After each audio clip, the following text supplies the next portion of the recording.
на хитова оперета. Днес е премиерата на спектакъла "Веселата вдовица". Оригиналната музика на Франц Лехар поставя произведението в челните места на световната оперетна класика и почти задължително присъства в афиша на големите световни сцени. Между другото, интересна подробност е, че в края на Първата световна война триумфът на "Веселата вдовица" е ознаменуван с 18 000 спектакъла и превод на 10 езика. Часове преди официалната пресконференция за премиерата, на гости в нашето студио са руската режисьорка и актриса Инара Голиева. Добро утро! Нейно дело е постановката.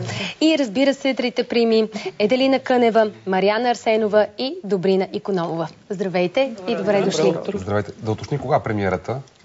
Утре. Утре е премиерата, днес е пресконференция. В петък и събота са двата първи спектакъла. Всъщност те са 3 премиерни спектакъла. Петък, събота и следващия петък на 6. Така, казахме "Веселата вдовица". Коя от вас е най-весела? Вие преди малко видяхте тук, преди да влезем в ефир, че имаше една такава веселост. В общи линии това е оперетата. Всичките сме весели в определени моменти, когато трябва. Добре, разкажете ни сега вече каква жена е "Веселата вдовица", освен че е весела и освен че е вдовица. Еделина? Всъщност първата критика, която аз получих от режисьорката, беше, че съм много тъжна. Така че не знам дали моята вдовица пък точно е веселата. Това беше в началото на репетициите. Това е градивна забележка. Аз въобще не го коментирам.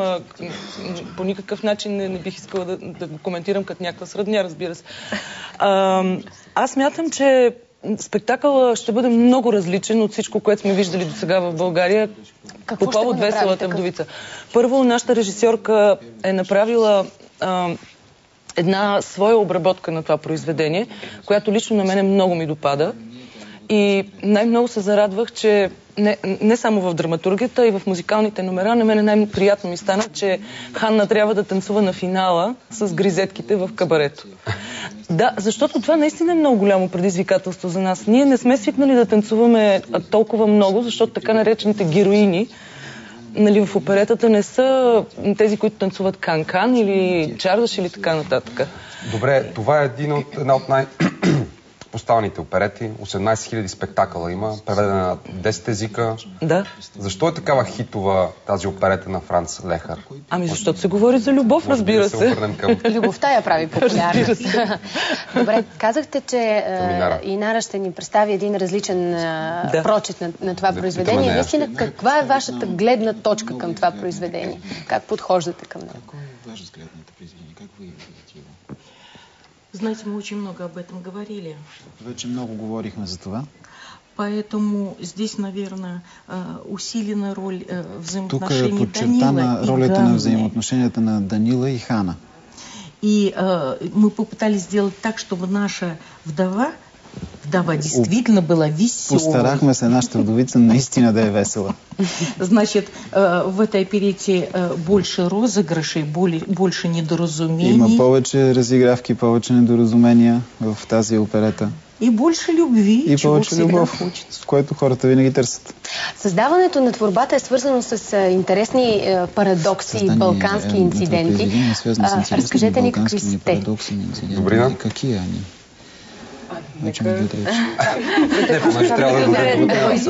Интересното всъщност за тази пиеса е, че когато се е правил сюжета в театъра във Виена, от самата държава, която се използва като прототип, така нареченото Понтеведро, се му определят една от балканските държави, която тогава е дължава доста пари на австрийски банки.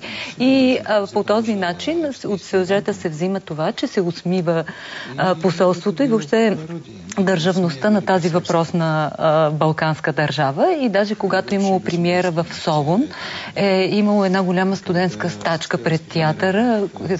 Такива едни интересни неща, но това вече отдавна не е интересно. Използва се, има един такъв момент на политическа сатира, но той е много лек, много повърхностен за вечните конфликти, за това, което е винаги интересно в едно посолство. производство в чужда държава.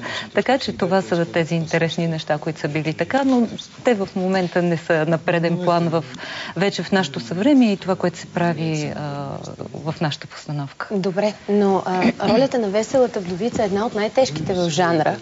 Как се подготвихте? Всяка една роля в нашия жанр е тежка. Аз мога да кажа, че това е четвъртата ми постановка на тази вдовица и тя е много така сантиментална за мене, защото това е първата ми роля в музикалния театър преди 18 години. И наистина съм много щастлива, че все още мога да науча нещо ново за образа, както драматургически, така и в музикално отношение. Към всяка роля естествено се подхожда сериозно и отговорно и в началото ти се струва, че е трудна. Но музиката на Лехар наистина е хитова, ако мога да кажа. Има толкова номера, които просто седиш и слушаш и казваш, няма как да не изръкопляскам. А как се сработихте с Инара? Мисля, че много добре. Аз съм безкрайно щастлива от срещата ми с нея. Инара, вие работите и в Московската оперета. Как се възприема произведението там? А доколкото знам, сте го поставили и на други световни сцени. Къде се приема най-добре? Я его ставила один раз, лет 25 назад, причем в Узбекистане. Само веднъж, преди 25 години в Узбекистан съм поставила тази пиеса. Така ли? Да. И больше я не сталкивалась с «Веселой вдовой». Так что, если учесть, что прошло лет 25, для меня это почти что новая постановка. години това е почти нова постановка за мен. А гледали ли сте на други сцени? А вы смотрели представления на других сценах? Да, конечно. Как се приема тя? Как воспринимается эта пьеса там? Ну, видите ли, я считаю, что два самых уникальных шедевра в оперете. Двата най-уникални шедевра на оперетата. Это «Летучая мышь» и «Веселая вдова». С «Прилепът» и «Веселата вдовица». И вот вы говорите о том, что это самая трудная роль, а мне кажется... Казвате, че това е най-трудната роля. Кажется, что это самая удивительная, самая шикарная най-чудната, и самая желаемая и най-желаната от всички актриси роля.